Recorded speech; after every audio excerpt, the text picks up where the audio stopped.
आज हम spiritual series शुरू कर रहे हैं।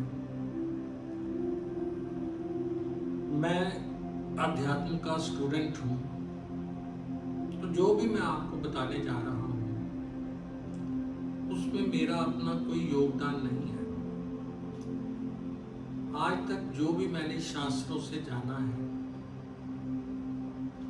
या ऋषियों मुनियों ने जो हमें बताया है या स्पिरिचुअल मास्टर्स ने जो हमें बताया है, उसमें जो भी मैं समझ पाया हूँ वो मैं आपके साथ शेयर कर रहा हूँ। तो इसमें जो आपको अच्छा लगे वो आपने धारण करना है, जो व्यर्थ लगे उसको छोड़ देना, और लगे कि मैं कुछ गलत बोल गया हूँ उसके लिए मैं क्षमा प्रार्थी। तो आज का विषय है ओम। ओम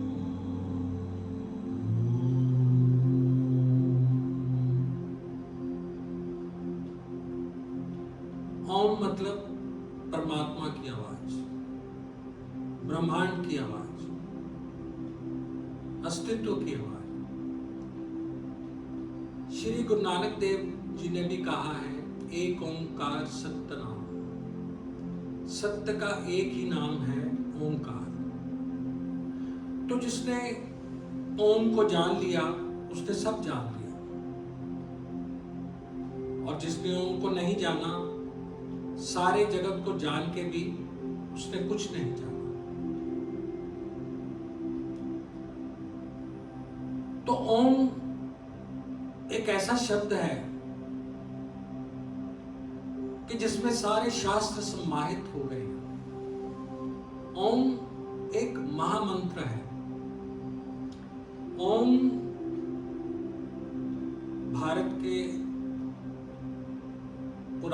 ऋषियों मुनियों की पुरातन खोज है। हजारों साल पहले जब ऋषि मुनि ध्यान की अवस्था में समाधि को उपलब्ध हो जाते थे, जब निशब्द हो जाते थे, जब निर्विचार हो जाते थे, जब मौन हो जाते थे, जब वो अमन की अवस्था को उपलब्ध हो जाते थे, जब अंदर शून्य हो जाता था, जब मन में एक भी विचार की लहर नहीं रहती थी, तो जो उनको ध्वनि सुनाई देती थी वो थी ओम।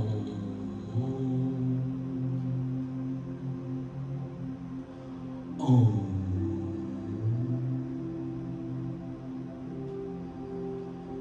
तो ये ओम क्रिएशन की आवाज है। ये कोई कर नहीं रहा, ये परमात्मा की आवाज है। ये परमात्मा का परम संगीत है। ये अनाहत नाद है।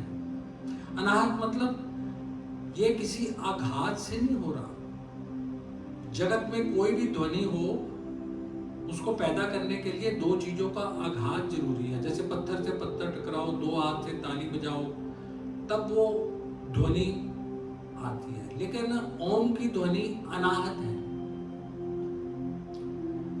ओम के बारे में ये भी कहा गया है कि ये अजपा है। अजपा मतलब ओम का जाप नहीं किया जा सकता, क्योंकि ये अनाहत है। अगर हम जाप करते हैं वो तो हम अपने कंठ की टकराहट कर रहे हैं। हम ओम को हम पैदा करने की कोशिश कर रहे हैं। ओम के जाप तो एक माध्यम है कि ओम हम में उतर आए, अनाहत नाद हम में होने लगे और हमारा परमात्मा से मिलन हो जाए। ओम त्रिवेणी है। ओम त्रिमूर्ति है। ओम का आ, ओ, म ब्रह्मा विष्णु महेश को रिप्रेजेंट करते हैं। ओम से ही जग की उत्पत्ति होती है। ओम से ही ब्रह्मांड का पालन होता है, और प्रलय के बाद ओम में ही सब कुछ विलीन हो जाता है। ये जो सृष्टि चक्र है अनादिकाल से चला आ रहा है। सृष्टि बनती है, रहती है, खत्म हो जाती है। फिर कुछ रेस्टिंग पीरियड के बाद फिर क्रिएशन हो जाती है।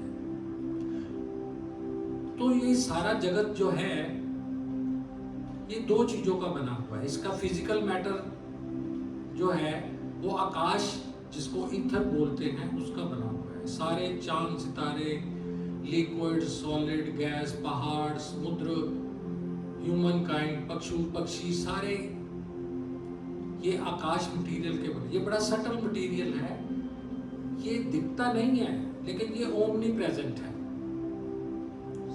सर्वत्र है। और जितनी भी ब्रह्मांड में फोर्सेस है वो प्राणा फोर्स से निकली हुई है।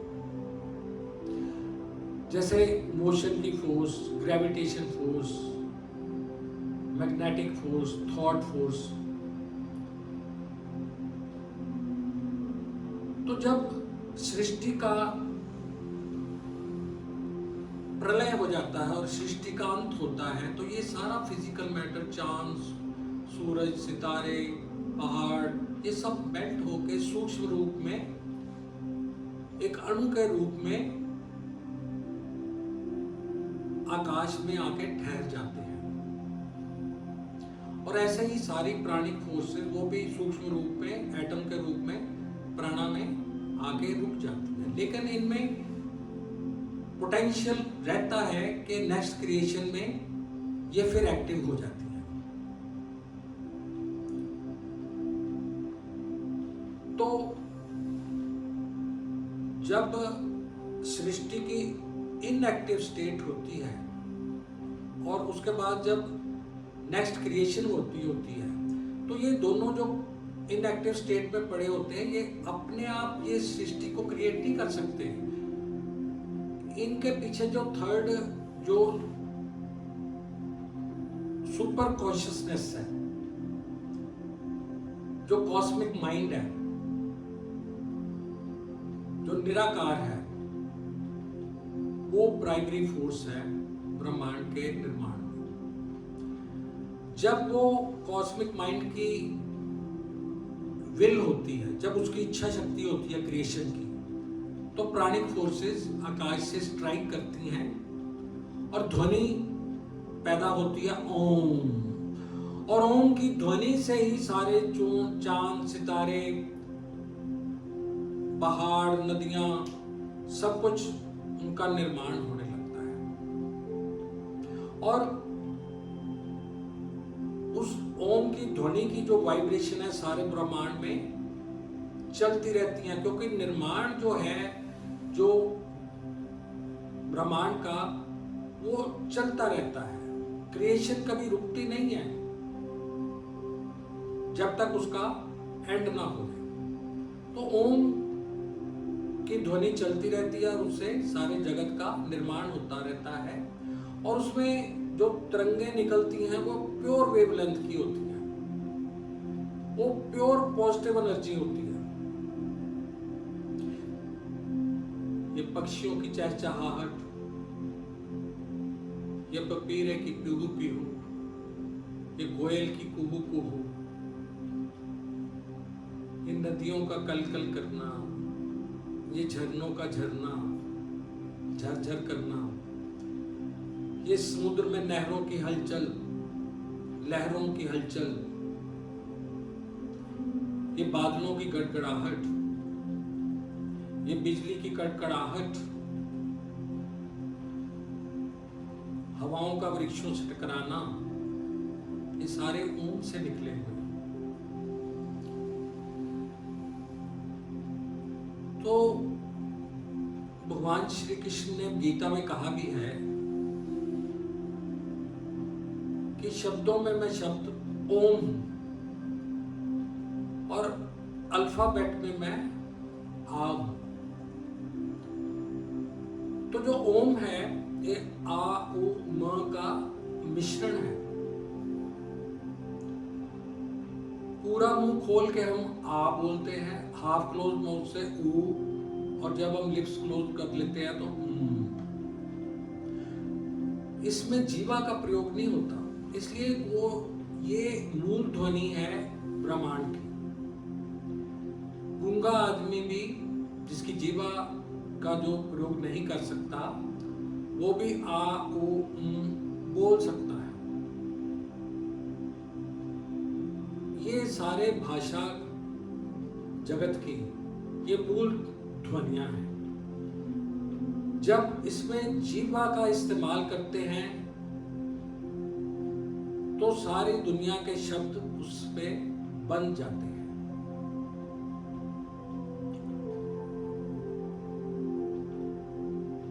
जो ओम है उसका जो आ जब हम बोलते हैं तो उसकी वाइब्रेशन हमारी नाभि के पास होती है। ओ बोलने से वाइब्रेशन चेस्ट के मिड पार्ट में होती है, स्टर्नम पे। और जब बोलते हैं तो नेक से शुरू होके ये टिप ऑफ नोज तक वाइब्रेशन जाती है। और जब हम ओम बोलते हैं तो उसका ओरिजिन नाभि से है, जहां पे कि हमारे शरीर की जो 72,000 नाड़ियां हैं वो मिलती हैं। तो ओम बोलने से वो 72,000 नाड़ियां एक्टिव हो जाती हैं और वाइब्रेशन हमारी सारी बॉडी में जाती है, जिससे हमारी फिजिकल और मेंटल वेलबींग होती है। योगिक साइंस के मुताबिक हमारे 7 शरीर है और हमारे में 7 सूक्ष्म एनर्जी चक्र है। तो जो 7 शरीर हैं, पहला है फिजिकल बॉडी, दूसरी है इथरल बॉडी या भाव बॉडी या आकाश बॉडी, तीसरी है एस्ट्रल बॉडी सूक्ष्म बॉडी, चौथी है मेंटल बॉडी या कॉजल बॉडी, पांचवी है स्पिरिचुअल बॉडी या आत्मिक बॉडी, छठी है कॉस्मिक बॉडी या ब्रह्म बॉडी, और सातवीं है निर्माण बॉडी। और जो कॉरस्पॉन्डिंग इनसे सूक्ष्म एनर्जी के जो चक्र हैं, वो पहला है मूलाधार चक्र, दूसरा है स्वादिष्ठान, तीसरा है मणिपुर, चौथा है अनाहत, पांचवा है विशुद्धि चक्र, छठा है अजना या आज्ञा चक्र, और सातवां है सहस्त्रार। तो श्री कृष्ण ने गीता में कहा है कि सारे यज्ञों में मैं जप यज्ञ हूं। यज्ञ का मतलब एक योजना, एक विधि, एक यज्ञ, जिससे कि हम एक ब्रिज, एक सेतु निर्माण करते हैं परमात्मा से मिलन का। तो उसमें एक विधि श्री कृष्ण भगवान बताते हैं कि जप विधि है। जप विधि का मतलब कि हमने ध्वनियों का एक ऐसा जाल अपने अंदर निर्मित करते हैं और अपने ऑरा में कि हम एक सेतु, एक ब्रिज निर्माण कर लेते हैं परमात्मा के साथ। तो जब हम वो लयबद्ध कर लेते हैं वो ध्वनियों को, तो उनकी वेवलेंथ जो है वो परमात्मा की जो बॉडली वेवलेंथ है ओम की, उससे मिल जाती है, तो वो ब्रिज बन जाता है, तो परमात्मा हमारे अंदर प्रविष्ट हो जाता है।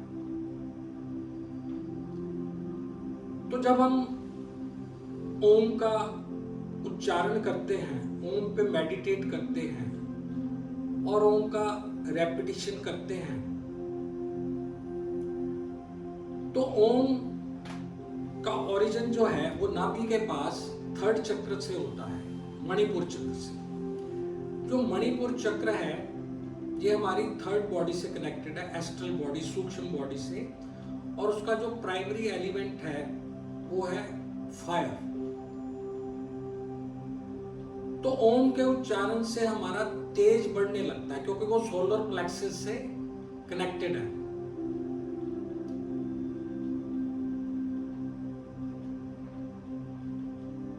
तो हम जब ओम का यज्ञ शुरू करते हैं तो उसके भी स्टेप है। जब हम उसका उच्चारण शुरू करते हैं तो पहले तो हम जोर से ओम ओम ओम बोलते हैं, फिर जब हमारा अभ्यास हो जाता है नेक्स्ट स्टेज में हमारा जो हम बड़ा धीमा धीमा ओम का उच्चारण करते हैं।